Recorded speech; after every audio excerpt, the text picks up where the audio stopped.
जब तुम्हारे दूध के दांत भी नहीं टूटे थे, मंगल तब से ताले तोड़ता आया है। That pain is my destiny and I can't avoid it. आप जानते हैं कि एक मजदूर किन हालात और किन मुसीबतों में जिंदा रहता है। आप जानते हैं कितनी मेहनत करने के बाद भी एक मजदूर का बाल बाल कर्ज से बंधा होता है। आप जानते हैं उसके बीवी बच्चे किस गरीबी में जिंदगी गुजारते हैं। आज तक उनकी बस्ती में कदम रखकर देखा है आपने? आप इन मजदूरों को नहीं जानते। आप जानते हैं तो अपने बैंक के रुपया आना और पाई को जानते हैं। अरे मेरे ताश के 53वें पत्ते तीसरे बादशाह हम हैं। ये कोयले की खान एक अजगर है जो रोज अनगिनत मजदूरों को निगलता है और उन्हें चबा के, पीस के, कुचल के उनके जिस्म से जिंदगी का एक एक कतरा चूस कर एक लाश की सूरत में वापस उगल देता है। ऐसे एक्सप्लोसिव डायलॉग्स, इंसेंबल कास्टिंग और इंटेंस पावरफुल ड्रामा के साथ एक रियल लाइफ ट्रेजेडी पर बनी फिल्म काला पत्थर की बात करेंगे आज राजे रेट्रो के इस एपिसोड में।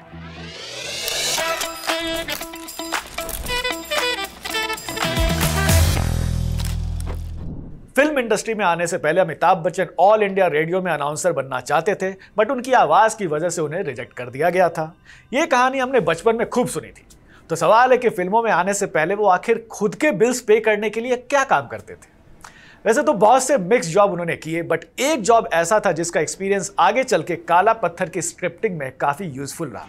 दरअसल 1960s में कोलकाता की एक shipping firm bird and company के कोल डिपार्टमेंट में अमिताभ ने कुछ दिन काम किया था और उसी दौरान उन्हें एक बार धनबाद के कोल माइंस में भेजा गया था माइंस के काम को समझने के लिए।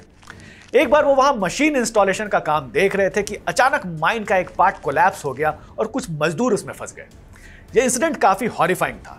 बाकी मजदूर फौरन जो फंसे हुए थे उन्हें बचाने में लग गए। अमिताभ ने एक मजदूर जो बुरी तरह इंजर्ड था उसे निकालने की कोशिश की, बट उस मजदूर ने कहा कि आप प्लीज दूसरे मजदूर की मदद कीजिए। ये सुनकर अमिताभ भी दंग रह गए कि ऐसे सिचुएशन में भी मजदूर अपनी जान की फिक्र ना करके अपने साथी की फिक्र कर रहा है। मजदूरों की ऐसी दोस्ती ने उन्हें काफी इन्फ्लुएंस किया।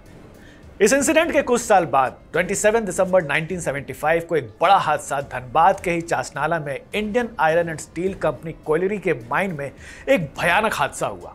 एक एक्सप्लोजन की वजह से बगल के रिजर्वॉयर का लाखों गैलन पानी माइन में घुस गया, जिस वक्त कई मजदूर काम कर रहे थे। इस डिस्ट्रक्शन की वजह से एक भी मजदूर जिंदा नहीं बचा, सिर्फ कुछ बॉडीज ही रिकवर हो पाई। कंपनी ने क्लेम किया कि 372 वर्कर्स की जान गई थी, बट वर्कर्स यूनियन का क्लेम था कि 700 से ज्यादा लोग मरे थे। कंपनी ने मजदूरों का रिकॉर्ड संभाल कर नहीं रखा था, इसलिए यह वेरीफाई ही नहीं हो पाया कि आखिर कितने लोग मरे थे। उस एक्सप्लोजन का एग्जैक्ट कॉज आज भी एक मिस्ट्री है। हालांकि इस इंसिडेंट के 37 साल बाद कोर्ट ने उस कोयलरी के 4 ऑफिसर्स को नेग्लिजेंस के लिए चार्ज किया, बट तब तक ट्रायल के दौरान ही 2 अक्यूज ऑलरेडी मर चुके थे। इस ट्रेजेडी का फिल्मी मेकओवर किया उस टाइम के मशहूर राइटर पेयर सलीम जावेद ने और स्क्रिप्ट लिखी गई काला पत्थर की। कहानी कुछ ऐसे शुरू होती है कि एक कोल माइन में एक मजदूर फंस जाता है और फिल्म का हीरो विजय, जो खुद वहां एक मजदूर है, वो उसे बचाता है। इस माइन में मालिकों की लापरवाही की वजह से आए दिन एक्सीडेंट्स होते रहते हैं और मालिक को कोई फर्क नहीं पड़ता। एक दिन वहां एक आइडियलिस्ट इंजीनियर रवि काम करने आता है और माइन में हो रही गड़बड़ी और मजदूरों की प्रॉब्लम्स के लिए माइन ओनर के सामने आवाज उठाता है। माइन ओनर को यह बात पसंद नहीं आती और वो मजदूरों और उस इंजीनियर में डिफरेंस क्रिएट करने की कोशिश करता है और क्लाइमेक्स में एक चासनाला ट्राइब ही ट्रेजेडी होती है और विजय, रवि और तीसरा हीरो अपनी जान पर खेल के सबको बचाते हैं और विलेन को मारते हैं। यह था बेसिक प्रीमाइस। इस प्लॉट को लेकर सलीम जावेद यश चोपड़ा के पास गए। सलीम जावेद और यश चोपड़ा पहले दीवार और त्रिशूल जैसी ब्लॉकबस्टर फिल्म बना चुके थे, इसलिए वैसा ही मैजिक क्रिएट करने का प्रेशर था उन पर। सलीम जावेद ने कहा कि पहले कास्टिंग फाइनल कर लेते हैं, उसके बाद ही फिल्म के स्क्रीन प्ले और डायलॉग्स लिखे जाएंगे। विजय के रोल के लिए अमिताभ पहली चॉइस थे।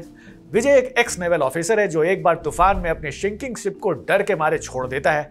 इस गलती की वजह से उसके कई क्रू मेंबर्स मारे जाते हैं। ये गिल्ट और शर्म उसके पीछे पड़ जाती है और वो अपनी पहचान छुपाकर सब कुछ छोड़ देता है। अपने आप को पनिश करने के लिए वो धनबाद के कोल माइंस में मजदूर बनकर काम करता है, खुद से लड़ाई करता है, खुद को सजा देता है। अमिताभ उस वक्त एंग्री यंग मैन के नाम से मशहूर थे और ये रोल उनके लिए परफेक्ट था। इंजीनियर रवि के रोल के लिए शशि कपूर, जो दीवार और त्रिशूल में थे, उन्हें कास्ट किया गया।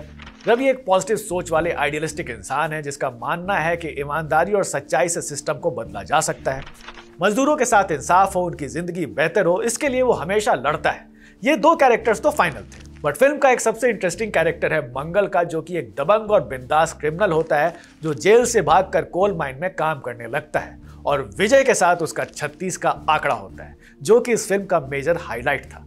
तो मंगल का कैरेक्टर कौन करेगा, ये सवाल था। मल्टी स्टारर फिल्म्स में स्टार्स के स्ट्रेंथ को प्रॉपर्ली यूटिलाइज करना बहुत जरूरी होता है, और खास करके अगर दो स्टार्स के बीच ऑन स्क्रीन राइवलरी हो तो उसे काफी केयरफुली लिखना पड़ता है ताकि कैरेक्टर्स बैलेंस लगे।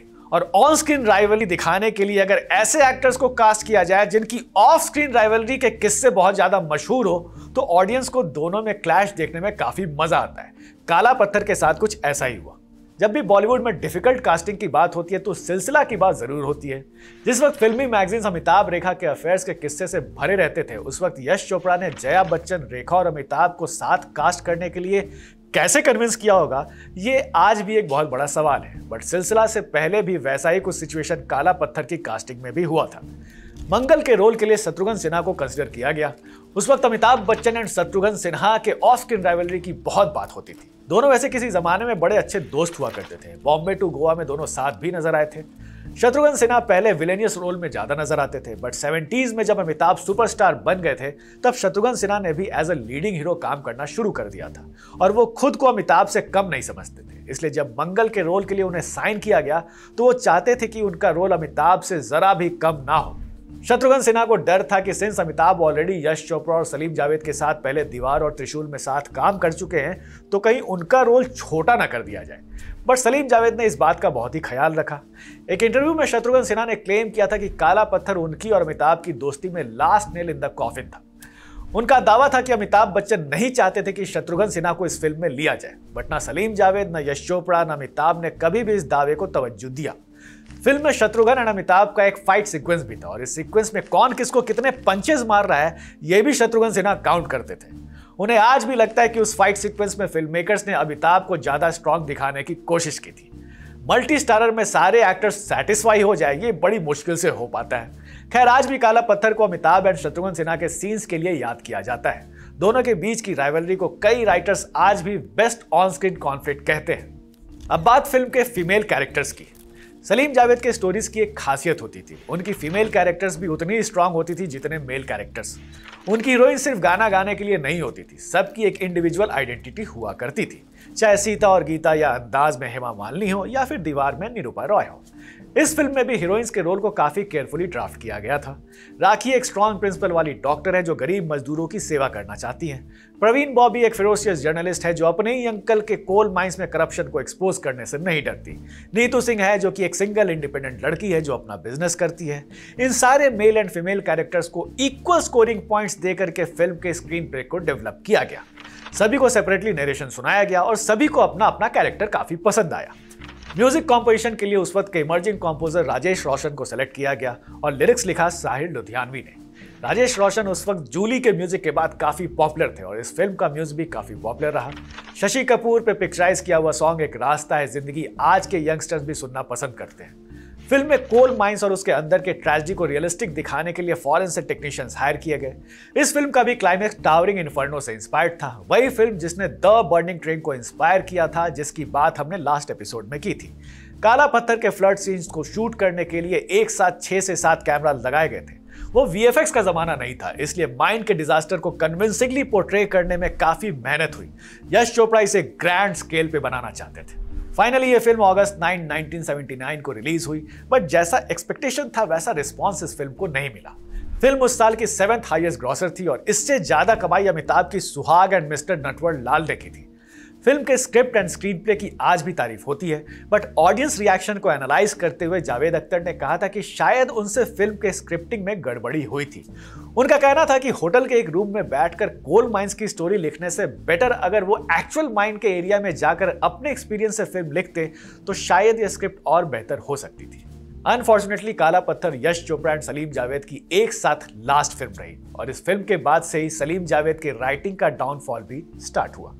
काला पत्थर के बाद उनकी प्राइस जरूर बढ़ गई। काला पत्थर के लिए सलीम जावेद को 7.5 लाख रुपए मिले थे, जिसके बाद इनकी फीस बढ़कर 21 लाख हो गई, जो बस अमिताभ से कम थी, जो उस वक्त 25 लाख एक फिल्म के लिए चार्ज करते थे। सलीम जावेद की प्राइस जरूर बढ़ी बट स्क्रिप्ट क्वालिटी काफी ड्रॉप होने लगी। इसके बाद जितने भी फिल्म दोनों ने एक साथ लिखी वो फिल्में हिट जरूर हुई बट उन्हें स्ट्रॉन्ग स्क्रिप्ट नहीं कहा जाता, चाहे वो दोस्ताना हो, शान हो या फिर क्रांति। अमिताभ एंड दिलीप कुमार को लेकर उन्होंने शक्ति जरूर लिखी थी बट उसका भी प्लॉट कहीं ना कहीं दीवार से सिमिलर था। दीवार के दो भाई शक्ति में फादर एंड सन बन चुके थे जो कानून के मोड़ पर आमने सामने थे। तो ये थी कहानी काला पत्थर के बनने की। आपको ये कहानी कैसी लगी? काला पत्थर आपको कैसी लगती है और कौन से सीन्स आपको ज्यादा पसंद है? हमें कमेंट बॉक्स में जरूर बताइएगा।